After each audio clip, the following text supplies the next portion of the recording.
Imagine the most feared duke in England, cold as steel, untouchable by any woman, stepping into a candlelit ballroom, only to watch his war beast do the unthinkable.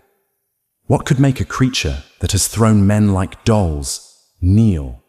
And why would it choose a poor maid, one with nothing but a defiant stare and a soul that refuses to bow? Was it instinct, or a warning, a blessing, or a claim? And when the entire room falls silent, will the Duke protect her, or destroy everyone who dares to look at her? If you love scandal, secrets, and a Duke whose mask of ice cracks for only one woman, stay right here. Now subscribe for more addictive Regency drama. Like this video if you felt that chill, and share it with a friend who lives for ruthless romance and shocking twists. Let's begin. London wore its winter like a curse, fog clinging to iron railings, slipping under doors, settling on skin with a cold that felt personal. The city smelled of coal smoke and damp wool, of wet stone and restless horses.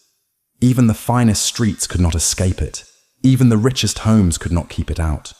The world of silk and crystal simply learned to breathe through the chill and call it refinement. Inside the grand house hosting tonight's gathering, warmth existed only because men paid for it.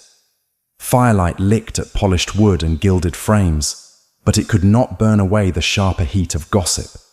Words moved faster than servants, softer than music, and far more dangerous. Names were passed like cards at a gambling table, some with admiration, most with appetite. And the name that always changed the air was Blackwood. Duke Leo Blackwood did not need to enter a room to be present in it. He lived in the pauses between laughter, in the way shoulders straightened when his title was spoken. They called him ruthless with the same reverence they used for storms. They said he was too young to be so hard, too composed to be anything but cruel. That his eyes were winter glass, and his smile, when it came, was the kind that made men forget their prayers. But there was another legend tied to his, one that made even the boldest mouths grow careful. His war beast, not merely a horse, not merely a prized animal bred for beauty and parade. This one was spoken of like a weapon given a heartbeat, a creature that had thrown grooms, snapped halters, and left grown men white-faced in the mud. A beast that obeyed no hand but the Duke's, and even then, only when it pleased. Some swore it could sense fear the way wolves sensed blood. Others claimed it had been trained on battlefields, taught to trample hesitation and bite through screams. Tonight, the aristocracy wanted to see it, not out of love, but out of hunger. The same hunger that made them lean closer to tragedy, smiling behind fans, calling it entertainment. Martha Wayne moved through that hunger like a blade wrapped in plain cloth. She did not belong to the glittering circle of titled guests. Her hands had known hard work. Her sleeves had known heat from kitchens and cold from corridors no one noticed. Yet she carried herself with a quiet defiance that did not ask permission. The world tried to teach women like her to shrink. Martha did not shrink. She simply learned to be still.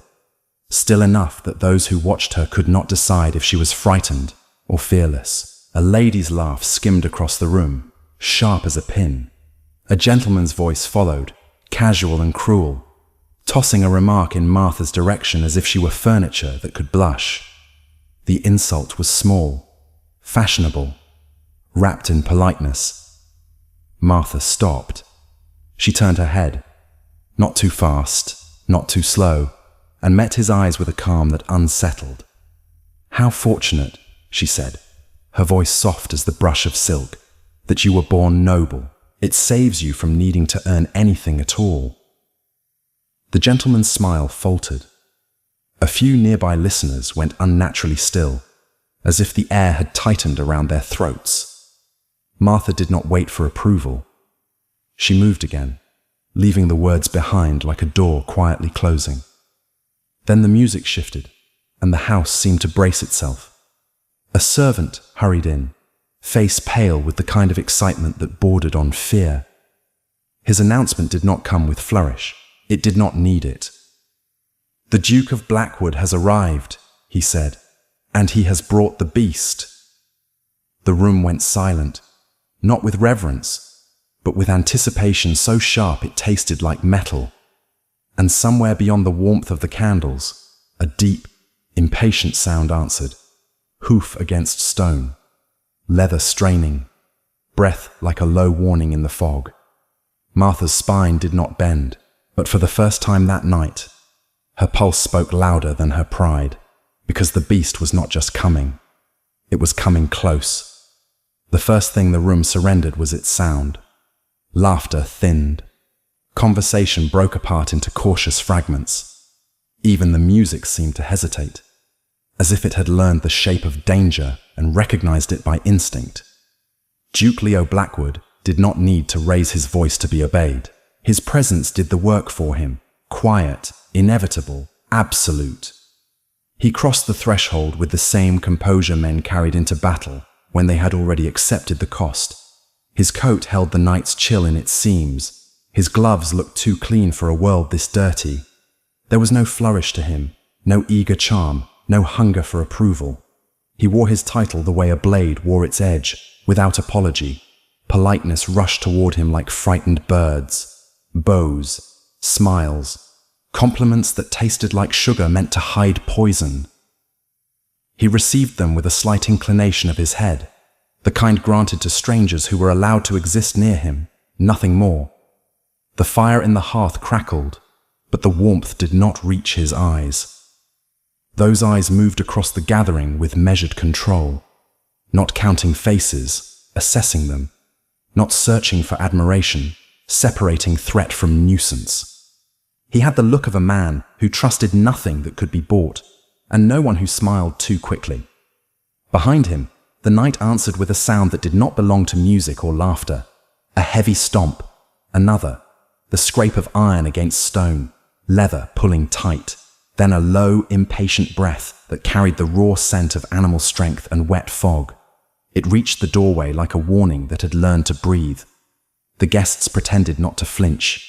They failed. Someone's fan snapped open too fast. A glass chimed against crystal. A lady's hand tightened around her husband's arm. A few men leaned forward with the bright-eyed cruelty of boys watching a dog fight. "The beast," someone whispered, too pleased with the word. The Duke did not acknowledge the comment. He did not need to. The world already revolved around his silence. Martha Wayne kept moving, because stillness could draw attention, and attention could turn into punishment. She adjusted a tray, steadied a candlestick, listened to the room the way a sailor listened to an approaching storm. She felt eyes slide over her and dismiss her, until they didn't. Until curiosity, bored and hungry, began to sharpen. A gentleman near the center, one of those men who believed wit excused cruelty, laughed softly.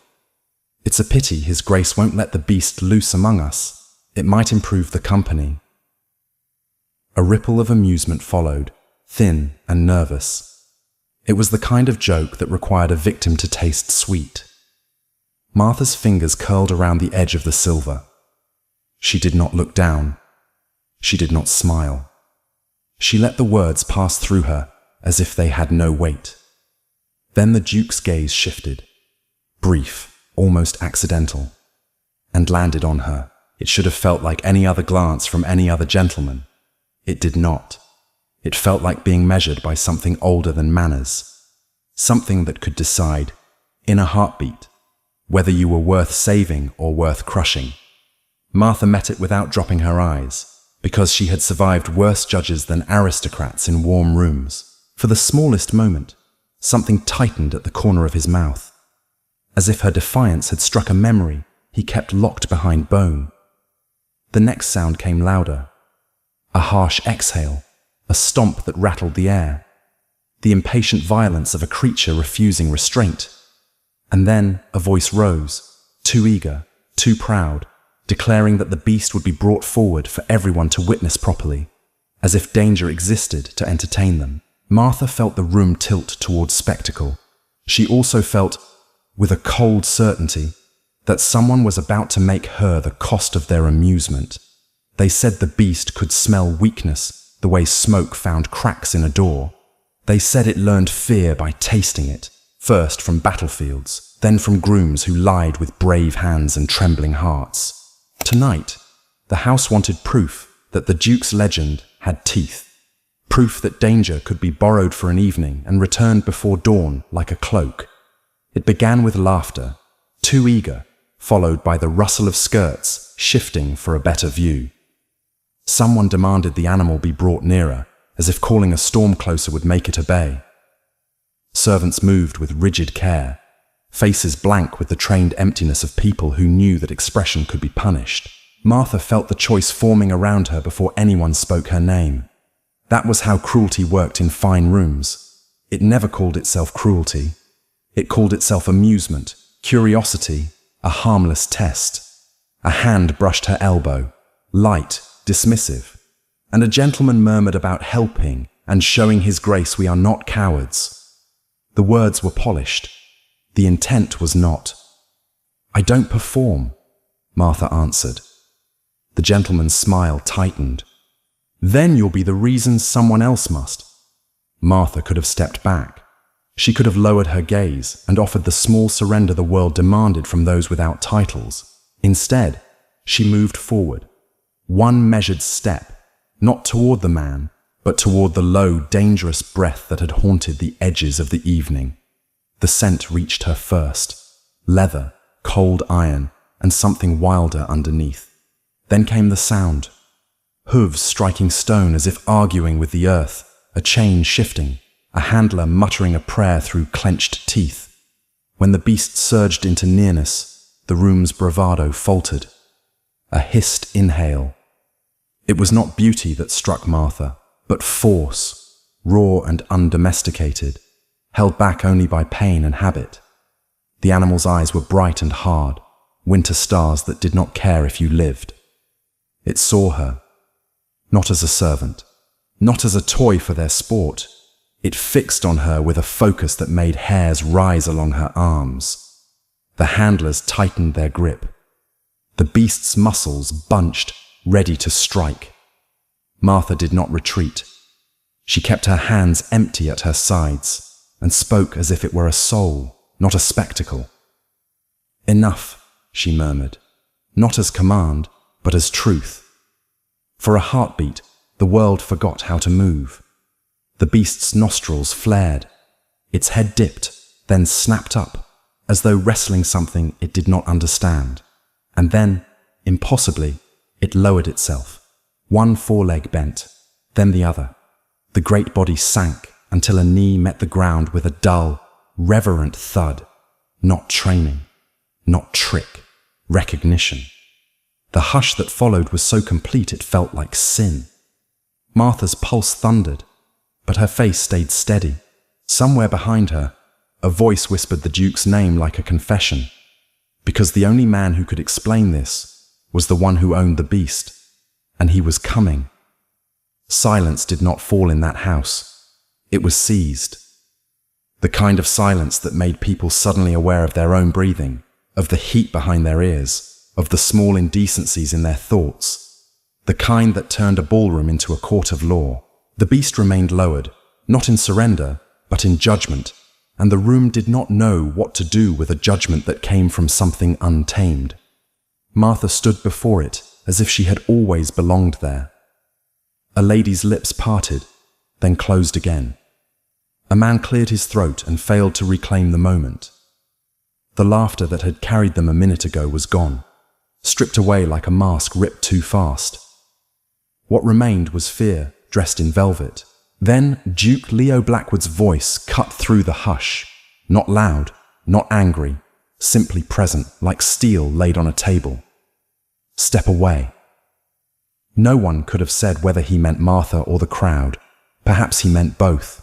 Perhaps he meant the entire world. He moved closer, and the space obeyed him without being asked. People shifted back, creating a path as naturally as water parted around a stone. He did not look at the handlers first. He did not look at the gentlemen with their polished cruelty. His gaze went to the beast, his war beast, and then, with a precision that felt like a private wound, to Martha. The smallest fracture appeared in his composure, not in his posture, but in his eyes, a flicker of something that did not belong to him in public, disbelief, sharpened into need. "What did you do?" he asked. The question was simple. The room made it obscene. They heard accusation in it. They hung their hopes on the idea that she must have cheated the laws of nature, because the alternative was unbearable, that something pure had happened in their polluted little circle. Martha lifted her chin a fraction. "Nothing," she said. "I didn't lie." A ripple ran through the guests, swift as a draught. A duke's beast had knelt. A poor maid had answered the duke without trembling. And the world of titles, built on obedience, did not know where to place its outrage. Someone laughed too sharply. "Or perhaps she's bewitched it." Another voice, syrupy with disdain, answered, "A creature like that doesn't kneel, not unless it's broken or fooled." The word fooled clung to Martha's skin like grime. She turned her head slightly toward the speakers, her expression calm enough to be cruel. "It's strange," she said, "how quickly you praise bravery in yourselves and call it deception in others." That did it. The air tightened. The room, embarrassed by its own fear, reached for punishment. They could not strike the duke. They could not strike the beast, so they reached for the only target permitted by their rules. The host, smiling as if he were offering a kindness, stepped forward with practiced charm. "We must be sensible," he said. "His Grace's reputation is not a toy, nor is the safety of my guests. If this miracle is real, it can be repeated. If it is not, then we cannot allow a servant to make sport of us." Martha felt the trap close around her like a velvet noose. "Let her prove it," the host continued, voice smooth as poured wine. "Let her do it again, here and now. And if she cannot—" He let the sentence hang, sweet and threatening. The beast's ears flicked. A low sound vibrated in its chest, warning without moving. The duke's jaw tightened. His hand remained still at his side, but something in him shifted, something cold deciding whether to become violent. Martha's gaze met his for one suspended moment. She did not beg. She simply said, "Very well." And as the room leaned in, hungry, cruel, delighted by the promise of her failure, the beast began to rise. The moment the beast lifted from its kneel, the room breathed again, too greedily, too loud. As if relief could be worn like a victory, the host's smile remained fixed, but his eyes glittered with calculation. He did not want truth. He wanted Martha to fail in a way that made everyone feel righteous about enjoying it. They cleared a space with the same careful enthusiasm used to arrange a duel. Polite hands guiding bodies backward, murmured apologies that tasted of cruelty. Ladies gathered in a tight crescent, fans fluttering like nervous wings. Gentlemen leaned forward with the bright impatience of men who had never paid for their own mistakes. Martha felt it all. The heat from the crowded air, the sting of smoke in her throat, the cold slipping in from every crack where fog pressed against the house. She also felt the beast's attention, heavy and watchful, like a storm deciding where to strike. "Again," the host said softly. "Do as you did." It was the softest command, delivered as if to a trained pet. It made something sharp flash behind Martha's calm. "You want me to repeat a moment you do not understand," she replied, voice steady. "And if I cannot, you will call it fraud." The host gave a little shrug, as if fairness bored him. "We must protect ourselves from theatrics." The word hung in the air like a slap. Martha turned to the beast. Up close, its strength felt endless. Muscle coiled beneath dark hide, breath steaming faintly, eyes reflecting firelight with a wild, unblinking intelligence. The handlers tightened the chain as if it were prayer. One of them was sweating through his collar. Another mouthed something that might have been a warning. Martha did not move like a performer. She did not reach out too quickly. She approached as she had the first time, measured, honest, unafraid to be seen. Her hands remained open. Her shoulders remained relaxed, not submissive, simply controlled. The beast's ears pinned back. A murmur rose at once, pleased and vicious. They wanted it to charge. They wanted her to shrink. They wanted to watch courage collapse. And then the trap revealed itself. Someone laughed too close. A gentleman stepped forward abruptly, pretending curiosity, but his movement was meant to startle. A lady let out a sharp sound, high and false. Another man clapped once, loud like cracking a whip. The beast surged. The chain snapped taut. Hooves struck stone. A raw, violent sound tore from its throat, and the crowd flinched as a single body. A few ladies stumbled back, skirts tangling. A man swore under his breath, suddenly remembering he could be killed. Martha did not run. She shifted her stance, grounding herself, and lifted her gaze directly into the beast's. Her voice cut through the noise. Not loud, not pleading, not sweet. Enough. There was no ornament in the word. It was a blade. The beast's forward drive faltered by a hair. Its breath blasted hot into the cold air, angry and confused. The handlers strained, faces whitening. The room held its breath again, but this time it was not anticipation. It was fear. Martha stepped closer, not because she was reckless, but because she refused to be controlled by their cruelty. "You're trying to make him hate me," she said, not to the beast but to the room, calmly exposing what they'd done. "That tells me everything I need to know about you." A sharp hush answered her, the kind that came when truth landed too cleanly. The beast stamped once, hard, then swung its head, eyes flashing, not toward Martha, but toward the people crowding near. Its body angled, instinctively placing itself between her and them, a protective wall made of muscle and rage. And across the space, Duke Leo Blackwood's silence turned lethal, because now he understood. This was no test. This was an attempted execution, disguised as entertainment. The beast stood between Martha and the crowd like a verdict no one could appeal. Its breath came hard, white in the cold, and every tense line of its body promised what would happen if someone tried to touch her again. The handlers did not dare pull. The gentleman who had laughed a moment ago suddenly remembered their own bones. The ladies, so proud of their composure, clutched at silk and pearls as if finery could protect them from consequence. And then Duke Leo Blackwood moved.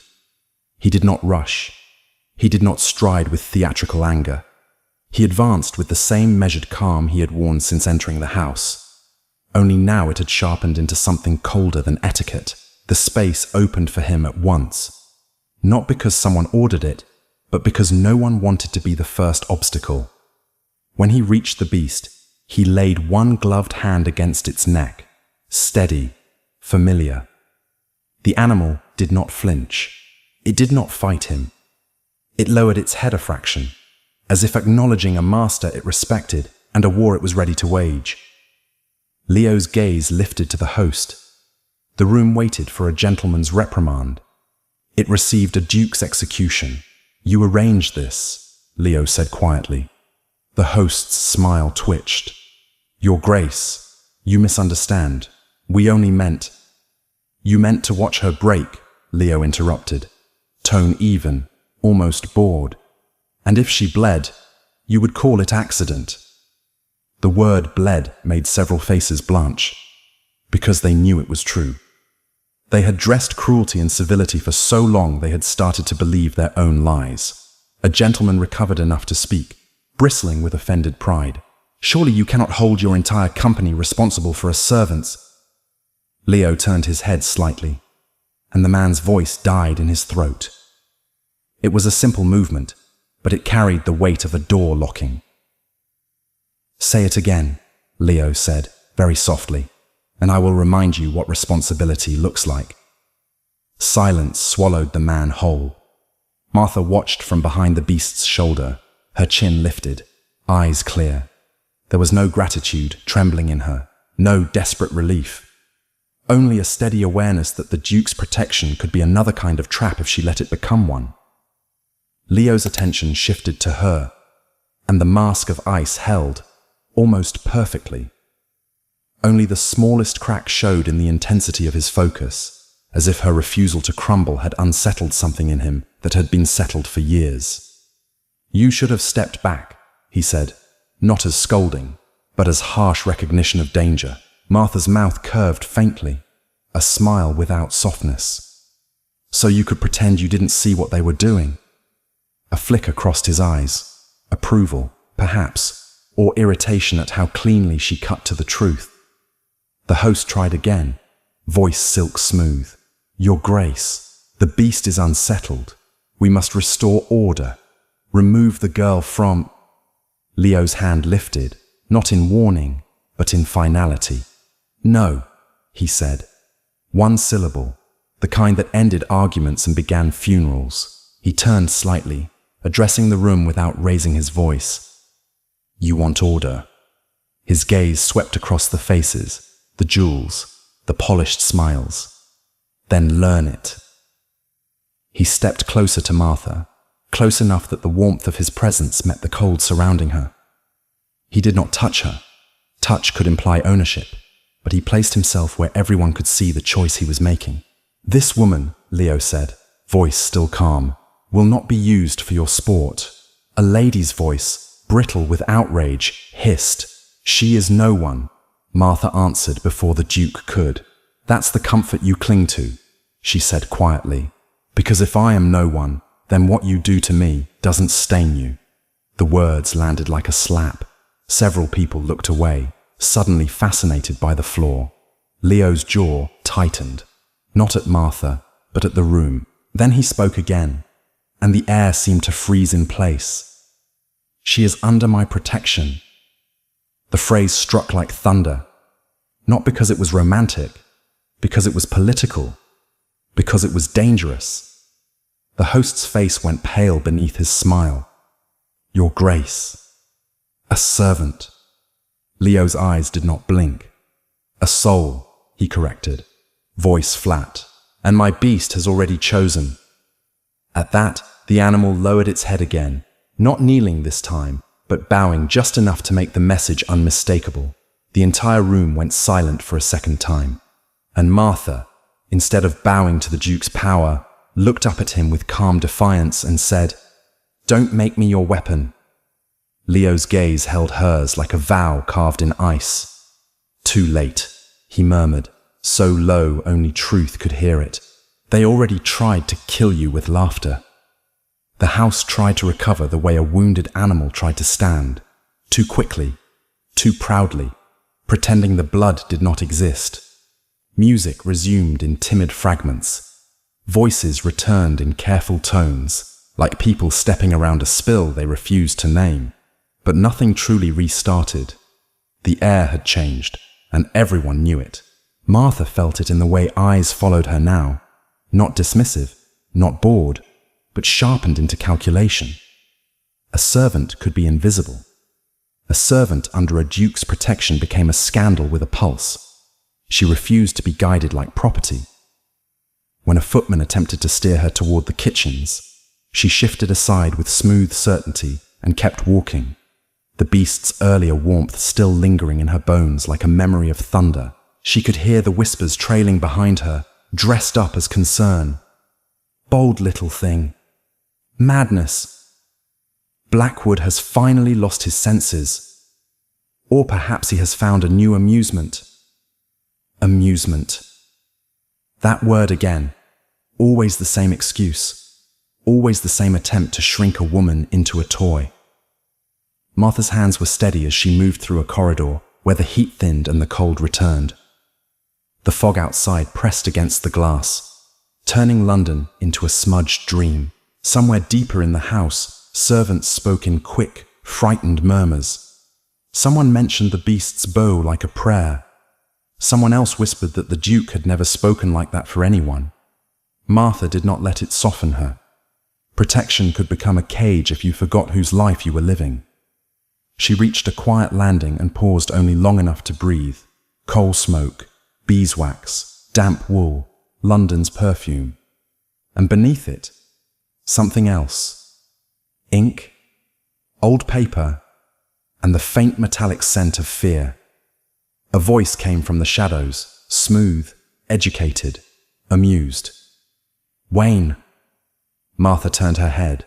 A gentleman stood half hidden by the dimness. the sort of man whose coat fit too well and whose smile never touched his eyes. Not young, not old, danger existed at every age. His gaze held the lazy confidence of someone who had ruined lives for sport and never been punished for it. "You shouldn't say my name like you own it," Martha replied. The man's smile widened. "But it is your name, and names are fascinating, especially the ones that fall." The chill that went through her had nothing to do with the fog. It was recognition, her past reaching for her throat with gloved fingers. "What do you want?" she asked. "To watch," he said softly. "To see how long you can pretend you are only a servant girl with sharp eyes and a sharper tongue. To see how long His Grace can pretend He is only protecting you." Martha's gaze did not waver. "If you have a threat, speak it plainly. Men like you hide behind manners because you're afraid of honest words." A faint laugh. "You're right. Honest words are dangerous." He took a slow step closer, lowering his voice as if sharing a secret. "Here is one. Your surname doesn't belong in these corridors. It belongs in an old scandal that London still remembers when it is bored." Martha's jaw tightened. She did not deny it. Denial was a luxury for people who could afford to be believed. "And here is another honest word," the man continued, eyes bright with cruelty. "Blackwood's world runs on reputation. He can crush men in Parliament, bankrupt families with a sentence, silence entire circles with a glance. But even he cannot protect a woman from a story once the right mouths start telling it." Martha's voice stayed calm. "So you'll tell it?" "Oh, I won't need to," he said, almost kindly. "The house will. Your little moment with the beast gave them a new hunger, and when people are hungry, they bite the nearest throat." His gaze slid over her like a blade testing skin. "Unless the Duke buys your silence with a ring." Martha stepped closer until the man had to look up a fraction. "If you think my price is jewelry, you've already lost." For the first time, his expression flickered. Annoyance, perhaps, or the smallest hint of respect. Then he inclined his head, polite as poison. "Then let's see whose will breaks first," he murmured. "Yours or his?" Footsteps sounded behind her, measured, heavy, controlled. The air tightened as if it recognized authority. Martha did not turn immediately. She already knew who it was. Duke Leo Blackwood's voice came low and cold from the corridor. "Step away from her." The gentleman's smile returned as if nothing had happened. "Your Grace, merely a conversation." Leo's reply was quiet enough to be lethal. "Conversations have consequences." Martha finally turned to face the Duke. His expression was carved from ice again, perfect and unreadable, except for the way his gaze pinned the other man like a threat waiting for permission. Then a servant appeared at the far end of the hall, breathless, holding a letter on a silver tray, as if it were a weapon too dangerous to touch. The seal was dark. The handwriting on the front was deliberate. The messenger swallowed. "For you, Your Grace." It was delivered by hand. Urgent. Leo took it without hurry, but the air around him changed the moment he read the name. Martha watched his eyes harden, the crack in his mask sealing into something colder. "What is it?" she asked. Leo lifted his gaze to her, and for the first time his voice held a warning that sounded almost like restraint. "A challenge," he said softly. "And they've chosen you as the battleground." The letter did not tremble in Duke Leo Blackwood's hand. Nothing ever trembled in his hand. But the air around him sharpened, as if the paper carried a blade instead of ink. He read once, then again, slowly, like a man tasting poison to learn its origin. Martha watched his face with the careful attention of someone who had survived men with power. His expression remained carved in winter, yet something moved beneath it. Calculation, restraint, the quiet fury of a predator forced to play by rules designed for weaker creatures. "They want spectacle," Leo said at last. "And they always do," Martha replied. Her voice did not soften. But why send this to you? Why not to me? Leo's gaze lifted, and there it was, one clean crack in the ice, not pity, not tenderness, something harsher, recognition. Because you are not considered a person in their eyes, he said, you are considered a message. The words should have stung. Martha did not flinch, then let them read it clearly. A servant hovered nearby, pale and anxious, waiting for permission to breathe. Somewhere below, the party continued in a strained imitation of normalcy. Music pretending it had not heard the truth, laughter pretending it had not tried to kill someone. The house smelled of wax and pride and the faint, sour sweetness of fear. Leo folded the letter with brutal neatness. It's a formal demand, he said.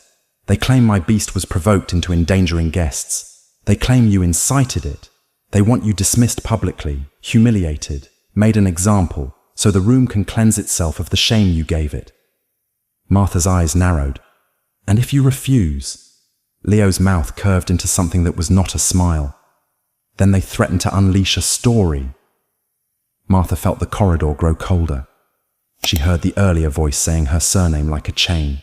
Leo continued, calm as a judge. They'll say you are not Martha Wayne the maid. They'll say you are Martha Wayne the stain, connected to an old scandal that certain families still use as a cautionary tale. Martha held his gaze. So they know. Someone does, Leo said, and they are counting on shame to do what they could not. Martha's chin lifted. Shame only works on people who believe they deserve it. For a heartbeat, the Duke simply stared at her, as if that sentence had struck bone. Then his eyes shifted past her, to where the shadows deepened, as though he could already see the faces that would gather tomorrow, judging, condemning, congratulating themselves for being cruel. They want you to disappear quietly, Leo said, or loudly. Either way, they want you gone. Martha took one step closer, not toward him in submission, but toward the truth between them. Then don't hide me, she said. Don't lock me behind your name and call it protection. I won't be kept like a secret to make you comfortable. His jaw tightened. You think I want comfort? I think you want control, Martha answered, steady and unafraid. And I understand it. Control is the only mercy men like you trust. But if you save me by erasing me, you become the same as them, just with better manners. The Duke's eyes flared. Anger, yes, but not at her courage, at the fact that she had named him correctly. Outside, a low, distant sound rolled through the house, hoof against stone, impatient, heavy. The beast, even apart, it seemed to feel the tension like weather. Leo exhaled once, slow. When he spoke again, his voice was quieter, colder, and far more dangerous. I will not erase you, he said. I will end them. Martha did not blink. Then end them with truth, she said, not with blood. A soft sound came from the stairs. Another servant, another message, another attempt to herd the night back into its old shape. The host requested the Duke's presence. The matter required immediate resolution. The room wanted him in front of everyone, where pressure could be applied like a thumb to a bruise. Leo's gaze locked on Martha. If you walk into that room with me, he said, they will try to break you with whispers first. If that fails, they will escalate. Martha's voice was a blade wrapped in velvet. Let them. For the first time, Leo's mask shifted, not melting, not softening, but opening enough to reveal a truth he never showed. He respected her. Perhaps he feared her too, because fear and respect often lived in the same house. Very well, he murmured. But understand this, once you step forward, there is no returning to invisibility. Martha's eyes did not waver. Good, she said. I was tired of being unseen. Together, they moved toward the sound of music and mouths sharpening into knives, toward a room eager to watch a maid fall. And somewhere in the cold beyond the walls, the war beast answered with a low, rising warning, as if it already knew the next blow would not be delivered with laughter. The moment they returned to the heart of the gathering, the room pretended it had never been afraid. Smiles reappeared like painted masks, voices sweetened. Ladies lifted their chins as if dignity could be summoned on command, as if the air had not already tasted the truth. Yet beneath the music and the polite laughter, something tightened, an animal tension the aristocracy rarely admitted to feeling. Hunger, the kind that made them circle a scandal the way wolves circled a wounded deer. They were waiting for Martha to step into the open and become small. She did not. She walked with her head high, not imitating nobility, not begging it for shelter, simply refusing to bow to the lie that poverty meant weakness. She felt eyes rake over her, measuring her seams, her posture, the set of her mouth. She felt the silent question everywhere. Who does she think she is? Duke Leo Blackwood moved beside her without offering his arm. The gesture would have implied ownership. Instead, he gave the room something far worse: certainty. He stood close enough to claim the space around her, not as a lover displaying a prize, but as a ruler declaring a border.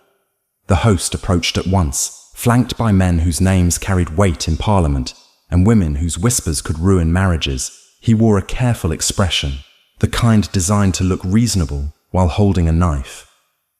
"Your Grace," the host began smoothly, "we must address what occurred. Several guests felt endangered. The beast behaved exactly as it was treated," Leo replied, calm and final. A murmur rose, offended, delighted. Outrage was always entertaining when it did not land on one's own skin. One gentleman, older, confident, cruel in the way only the untouchable could afford, tilted his head.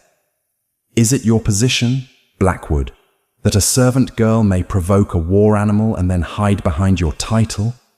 Martha's gaze snapped to him. "Is it your position," she asked softly, "that men may bait a creature into violence and call it a lady's entertainment?" The gentleman's mouth tightened. "Know your place." Martha smiled, small, controlled, lethal. "I do. It's simply not beneath your boot." A ripple of shock moved through the circle. A few ladies gasped behind their fans. Someone laughed, too sharp, as if they could turn her defiance into a joke and swallow it that way. Leo's voice cut through the noise. "Enough." A hush fell again, because when Leo spoke like that, the room remembered who held the axe. The host recovered, still smiling. "This does not need to become ugly. We can resolve it properly, dismiss her, publicly, restore peace, and we need not mention the unfortunate history attached to the name Wayne." There it was, the loaded gun placed on the table with a polite bow. Martha felt the old chill of her past crawl up her spine. She did not look away. She did not beg. She stepped forward half a pace, letting them see her clearly. "My history is not your entertainment," she said, voice quiet as falling ash. "And if you think shame makes me obedient, you've mistaken me for someone who still fears your approval." The host's eyes narrowed. "You are brave in a room full of silk. Let us see how brave you are when the story reaches the right ears." Leo's gaze turned to ice. "The story will not leave this house." A nervous laugh fluttered. "And how will you stop it? You cannot silence London." Leo's expression did not change. "Watch me." Something in the room shifted then, because they realized he was not threatening rage. He was promising strategy, ruin, the kind that happened quietly at breakfast tables, in closed offices, in ledgers and letters and invitations that stopped arriving. But the host had one last card, and he played it with a satisfied softness. "You may protect her tonight, Your Grace," he said, "but tomorrow there will be witnesses, accusations, perhaps even an inquiry. A man's reputation can survive many things, but not the suggestion that he has been manipulated by a servant." The insult was aimed at Leo, but the blade was meant for Martha. Martha turned her head slightly and met the Duke's eyes. In that look was a question and a dare. Will you choose me when it costs you? Leo's mask of ice cracked, not into tenderness, but into something raw. Possession. No. Recognition. A decision hardening into law. He stepped forward and spoke to the room as if issuing a sentence. There will be no dismissal, he said. No apology. No spectacle of humiliation to soothe your cowardice. His gaze swept across them, one by one. If you want a public resolution, then you will have one. The host's smile faltered for the first time. What are you doing, Blackwood? Leo's voice lowered, ending this. A distant sound rolled up through the house. Heavy hooves, iron against stone. A low breath that vibrated like thunder behind a door. The war beast, restless, as if it sensed the moment a lie was about to become violence. And then Leo said the words that turned the room to stone. Bring everyone.